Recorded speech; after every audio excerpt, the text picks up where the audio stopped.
Phone करत ही तू उठावत का नहीं हवा।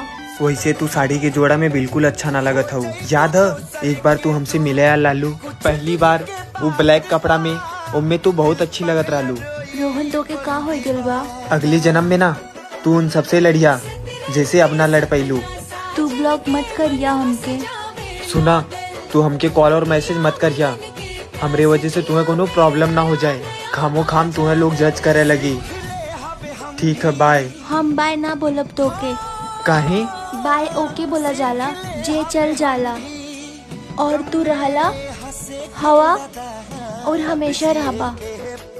अच्छा सुना, अब तुम्हें रोज सुबह जल्दी उठे के हम तुम्हें कॉल करके ना जगाई। फोन रखा थी, आपन ख्याल रखिया।